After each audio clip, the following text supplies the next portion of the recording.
Welcome to the Two-Way Street podcast with Rick Harris of Work Boot Consulting and Rob Berry of St. Louis Bath and Renovations. Our aim is to bridge the gap between contractors and consumers. Remember, communication is always a two-way street.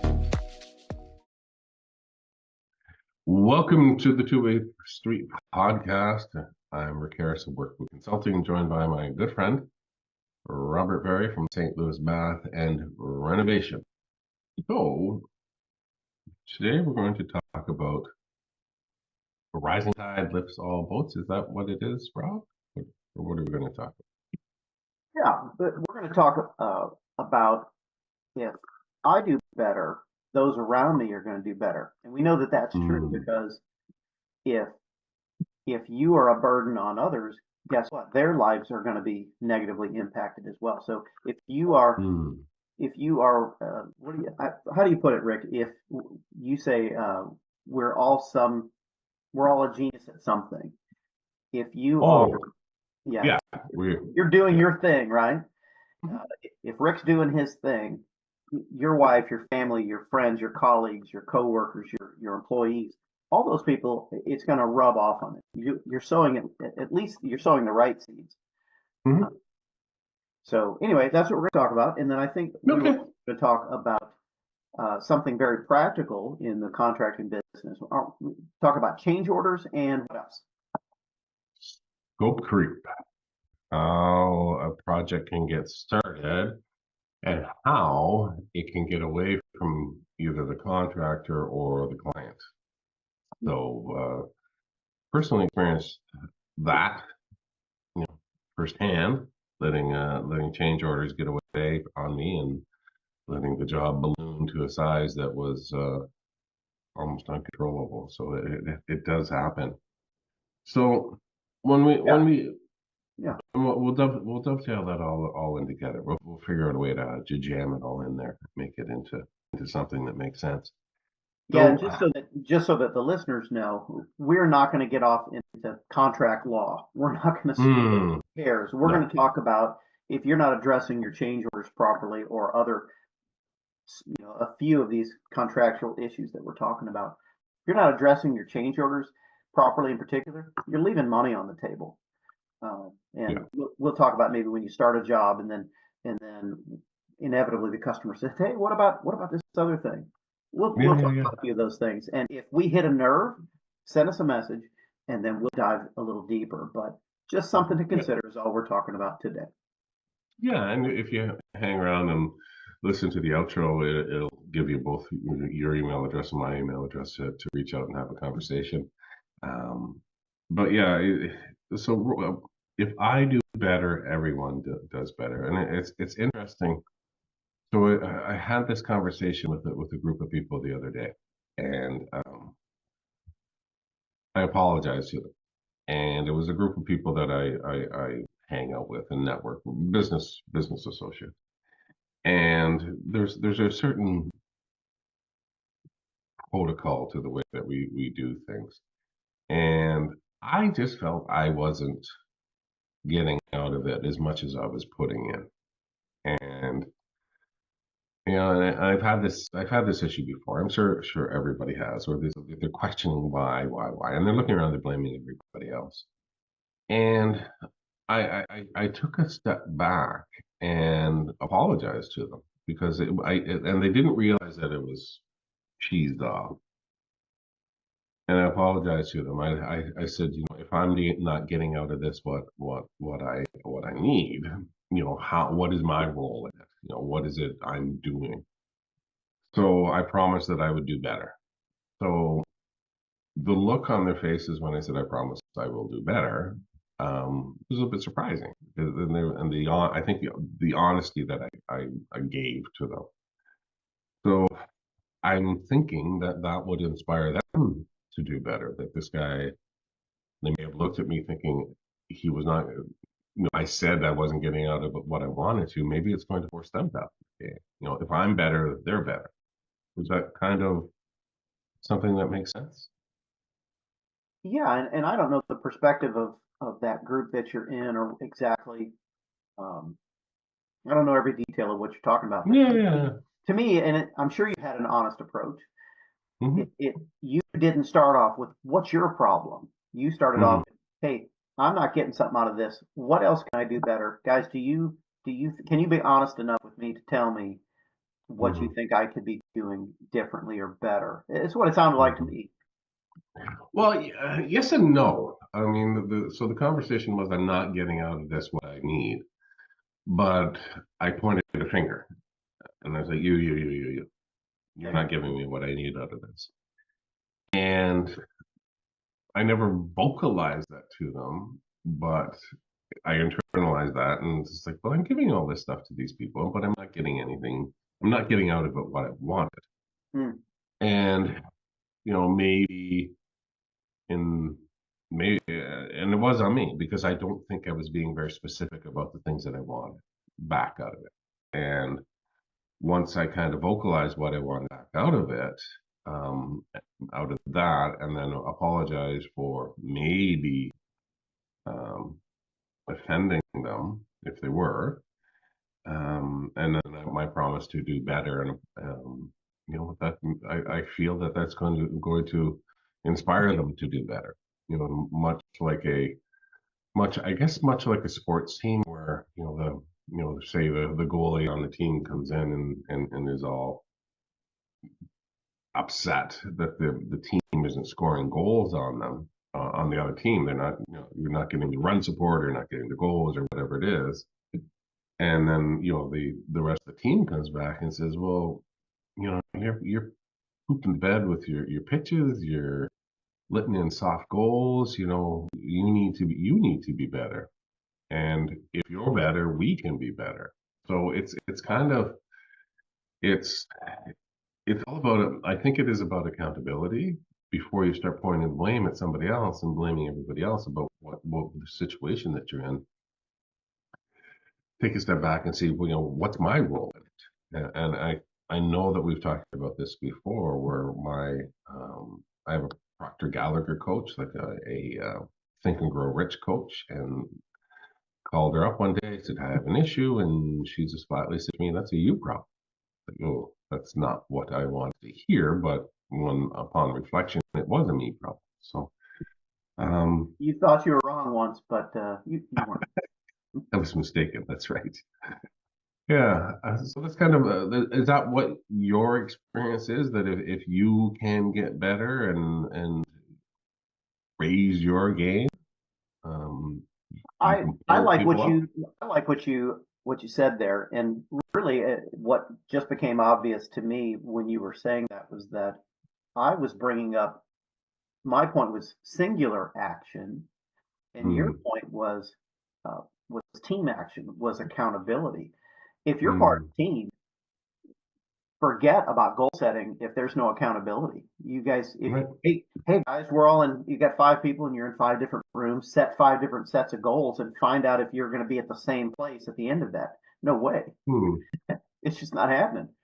yeah. Uh, but if those 5 individual people say, hey, here's my 5 goals, pointed towards what the teams in the direction that the team said that they were going, you're going to get, you know, we're all part of the body, but we're all different parts. We got Mm, a head, we got feet, we got hands, arms, legs.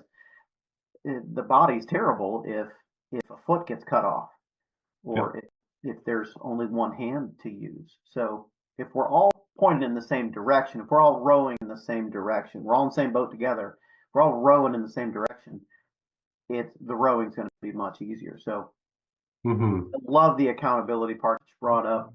Um, I think first we have to help our neighborhood. We've got to take care of our own backyard first. And so Hmm. if I get better at doing what I'm doing, interpersonal things, communication, expectations, Hmm. conversations, if I'm getting better at those things and telling everybody what's in my head versus just keeping it up here and not saying anything and expecting Rick to read my mind constantly, Yep. things are going to get definitely better. Yeah. That makes sense. I mean, so we're not all. we should be, in my opinion, on a journey to be constantly trying to get better, set goals, achieve, whatever that achievement looks like to you. And I love reading books, and I was the worst. I was a book bully.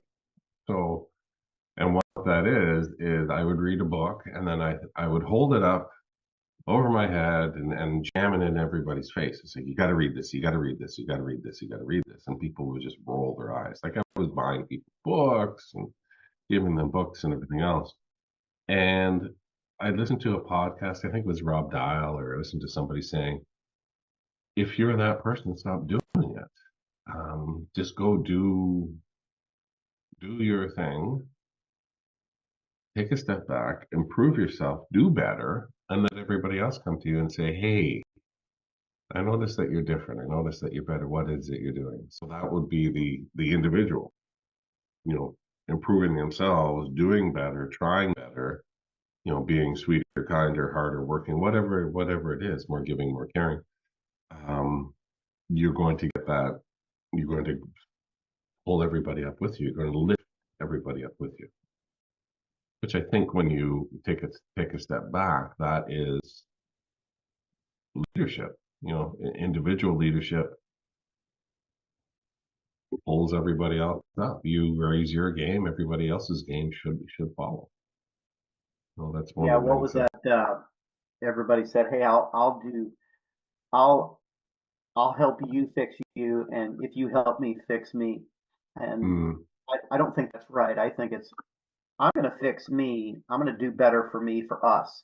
You do right. better for you, for us, and then start there. Not that we can't refine. Not that I can't help Rick do his Mm, do this thing, and Rick can't help Rob. It's that do what you can, improve what you're already good at, and then get that momentum going. Then we can start working on one thing at a time that you need to improve on, whether it's your communication, whether it's your this, your that. And I'm sure we've got contractors or customers listening in right now. Well, Rob, what are you talking about? How is this going to make me find a better customer? How's this going to make me a better customer for my contractor, or make sure that I get the right contractor working on my house? There's no magic pill. There's no magic bullet that's going to fix that. But I can promise you this: if you are more optimistic than not, if you are working on yourself and giving yourself grace, and not expecting perfection, when you manage your expectations of yourself better, then hmm you're just simply putting a better product out into the world. You're going to give everybody else a bit more grace. None of us is perfect. And I tell you what, the 51-year-old Rob is more patient and a much better person to be around than at 31, than at Yep. than at 21, as far as the things we're talking about here. Yeah. Yeah, so work on your own backyard first, and then you get better. There's it's really a proverb, but it's in the Bible. It's in the New Testament, hmm and it says, "Before you help your brother with the splinter in his eye, remove the log from your own eye first. Then you can see better to help yourself." What that tells me, that before I decide to help my brother with the small problem he has, remove that huge problem from my own eye Yep. first, and then I can see better to help him. What that tells me, if I'm complaining if I'm complaining expectations without good communication, then really the one doing the complaining has the bigger problem. Rick, you're uncontrollable. You've got to fix this problem before I can get better. Well, Yep. that's almost across the board totally false. Even if we just plugged in any scenario in there, it would have to be you'd have to pull up alongside somebody if you really want to help them, not necessarily take the lead, but help them. So anyway, I think you guys get what I'm saying. Improve your own backyard first. See what you need to do first before you go telling your neighbor how to clean up their own backyard. And then, as you said earlier, hey, Rick, there's something different about you. What are you doing Hmm. differently? What? There is something totally different versus the 6 month ago Rick. What are you doing differently? I gotta know. I want some of that secret sauce. Sorry. Yeah, absolutely. And um, I mean, all of those things that you should be doing. I mean, to me, they're obvious. Whether the splinter and the log, or where they talk about, everybody talks about the oxygen mask and all the other Yeah, stuff that yeah, comes along that's a with good it. one. So whichever one you want to do. So was it the other day I was thinking, I'm a how and a why person. Those are the things that really drive me. The why and the how. The why and the how. And so constantly questioning, and then constantly thinking how. Not really concerned about the who, the what, the where, the when, the other stuff. I mean, I'm not. I mean, I am concerned, but really, what gets me excited is big conversations about how and why. And so, when you think about these types of conversations, why do I want to do better? And really take the time to reflect on that. There's nothing, and one of the other things that there's an assessment out there called working genius, and my working genius is wonder and enablement. Wonder and enablement is that ability to ponder. Enablement is that ability to inspire.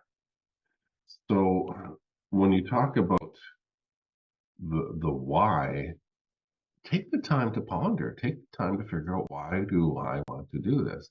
And constantly hold that why up in front of you as to why you're doing it. Then think about the how. Are the things that I'm doing going to get me lift other people up? Or the things that I'm doing, are they going to be tearing people down?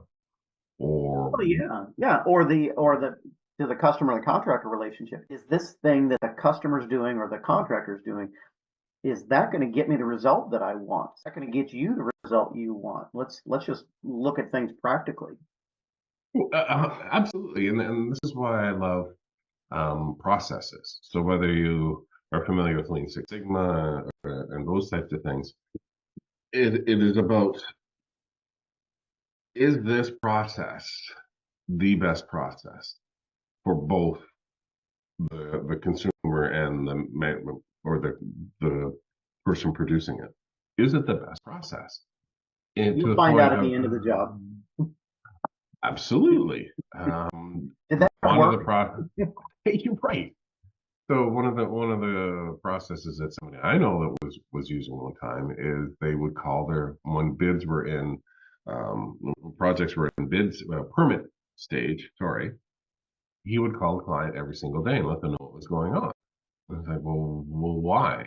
He said, well, I just want to keep the clients updated. Well, is that have you asked the client if they want that? Do they see value in that? Is it a process that should stay in place? I said, is it a lot of work for you? He said, well, yeah, kind of. And it may be something that the client sees that they want, but my suggestion is to take a step back and say, what does the voice of the consumer say to you? Do they want this? So this is where we get into the how.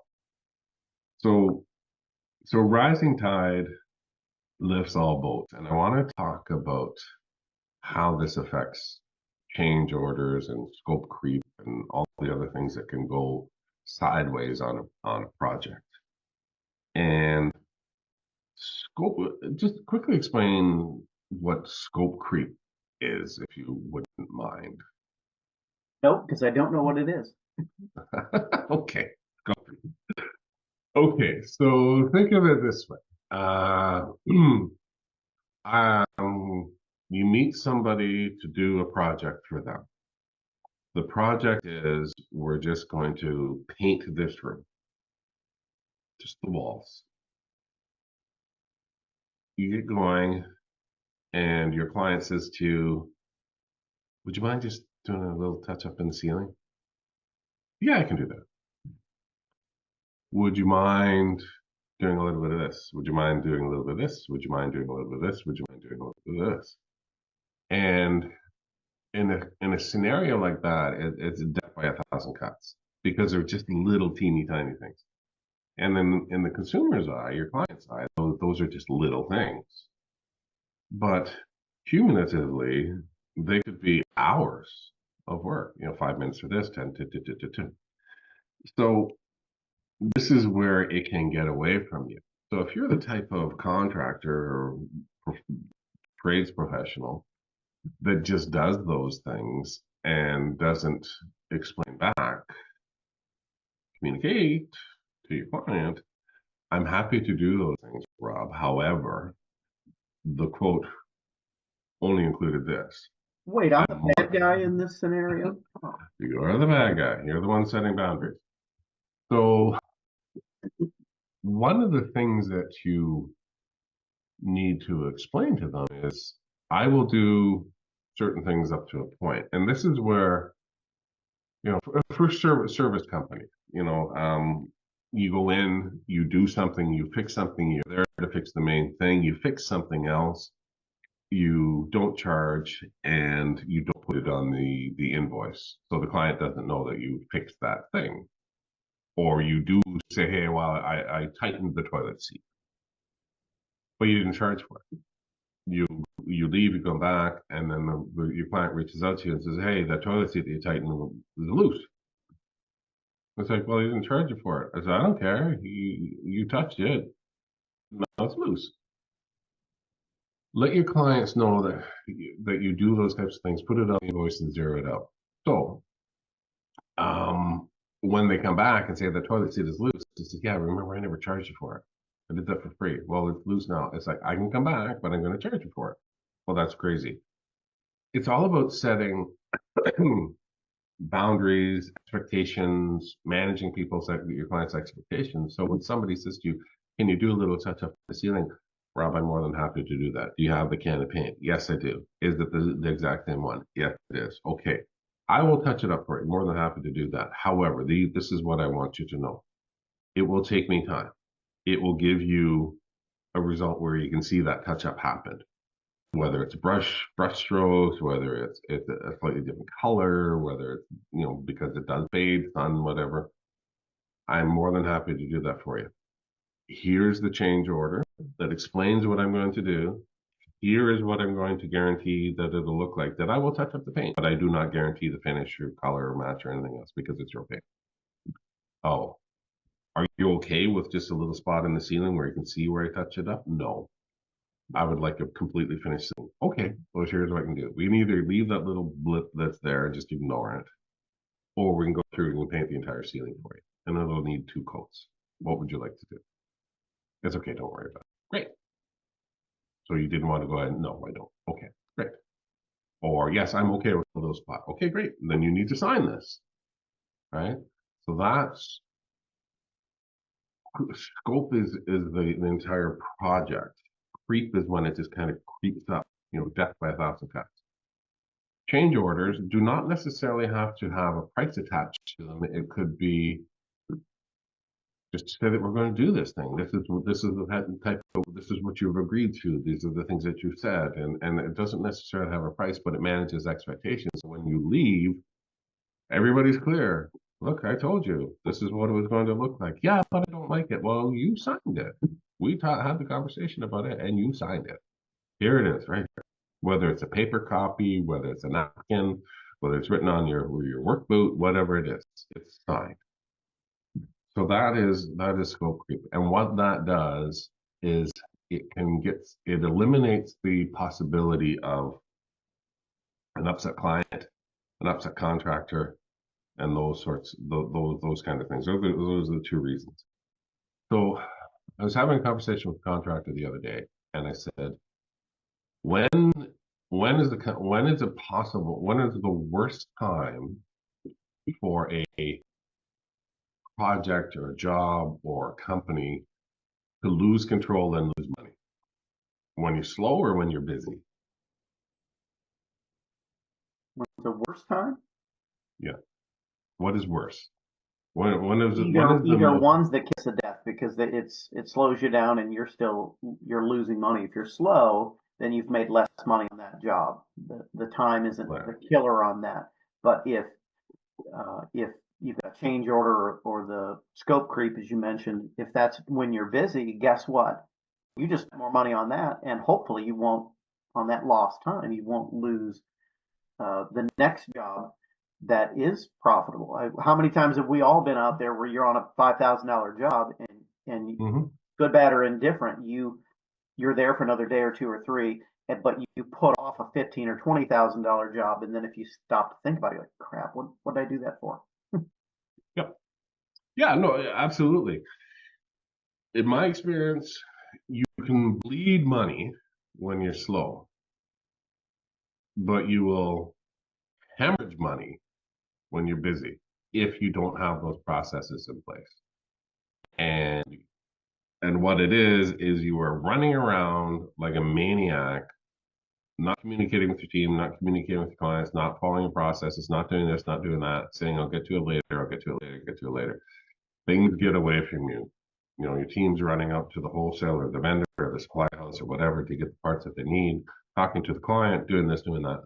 You got to slow things down. So when you're busy, that is when you need those processes in place to follow. And when do you build those processes? And when you build those systems?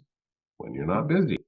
And you go time, I'm not saying your work isn't busy, you're not, projects aren't happening, but you dedicate time during your calendar, during your schedule, during your week, during your day to work on those processes, to work on those systems. And processes and systems are built so that you don't make poor decisions and bad things will happen, but they also ensure that the good things that happen and the good decisions that happen and the good things that the project went, you make sure that those are repeatable. So anyhow, I think that's it's like, great. I think that's great advice, and I think that now that you started mentioning that, I think we should definitely do a separate podcast on that. oh Probably yeah, just on scope creep, and let's talk about the positives and negatives of that, because there's definitely some positives out of that. And then the change orders. I know we want to touch on that too, but we should definitely do a podcast just on change orders. yep, But if because the change order, the things that you didn't see coming because the customer changed the job on you, whether mm-hmm. it's a $0 change order, or if you are Mrs. Smith, before you start the job, here's the scope of the work, here's what we're doing. And if you want to add other things, that's no problem. But our minimum change order is $375 or $875 or $1 million. So even if it's a $5 thing, it's gonna be that $875 plus the $5. So you're at $880 minimum. Well, that's awfully expensive.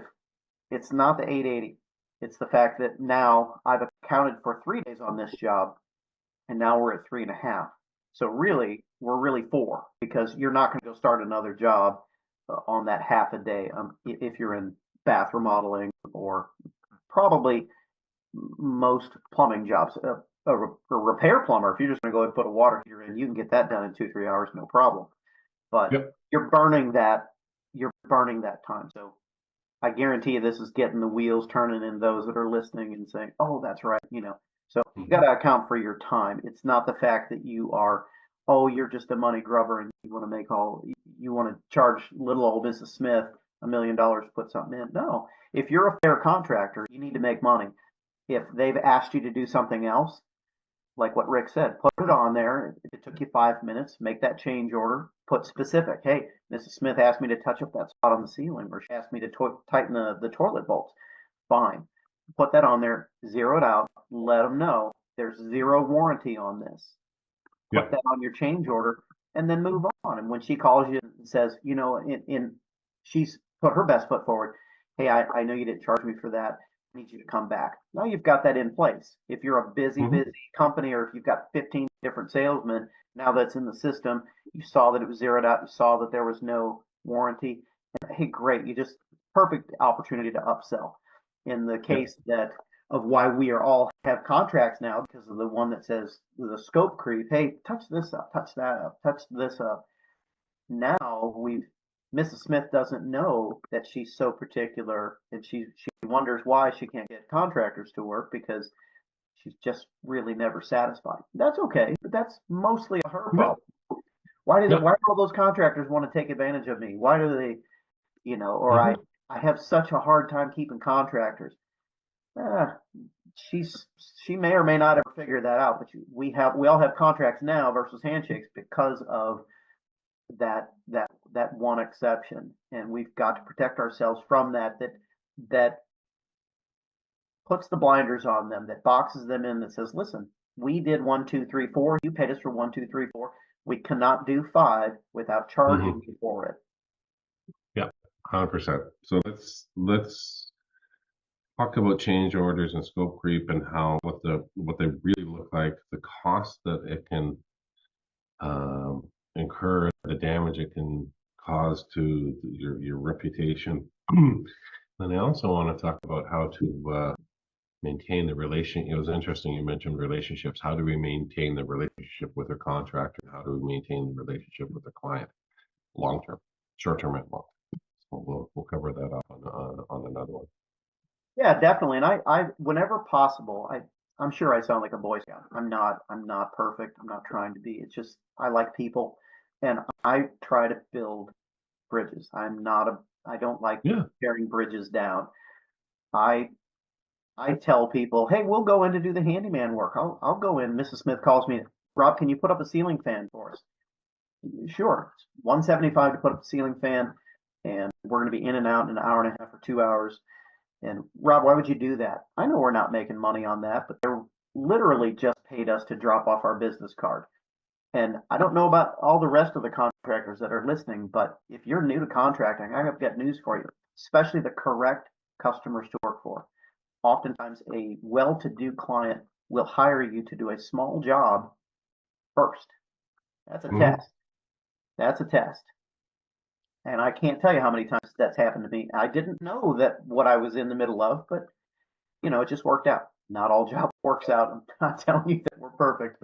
I can list 1,000 things that I've screwed up, but just be aware of that. Well-to-do clients will often give you a test. Hey, can you put up that ceiling fan for me? Can you do this? Can you do that? Yep, absolutely. We like to jump in on those opportunities. We like to take advantage of those opportunities and do that because we're a small, flexible company. As we grow, maybe not, but I think adding handyman work to our business has always been beneficial. Can you go out there and build $1 million home? Sure, but there's nothing wrong with setting a absolutely. mailbox for a client. Nothing wrong at all.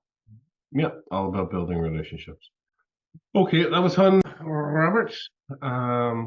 We'll see you on the next one, and we'll talk soon. So, rising tide lifts all boats. We'll talk soon. Yeah, it sure does. And if you guys found value in what we mentioned there, or if you hated it, send us a message on that too. Yeah. We're a big boy, sticks and stones, But please like, share, and subscribe because we want you guys receiving this content because we're putting it out for you guys. For your contractors, we will save you money. We will save you bottles of Tylenol. For our clients, we're going to help you find a good contractor because we're going to bring up those things that need to be spoken about. Maybe you're an honest consumer and you hadn't thought about that before. This is some good ammunition to help you find an honest contractor. That's right. Well said, Rob. Thanks, Rick. Okay, we'll see you soon. To learn more about Rick, go to his website, workbootconsulting.com. And to learn more about Rob, go to his website, sdlbr.com. Until next time, work on bridging that gap. Remember, it's always a two-way street.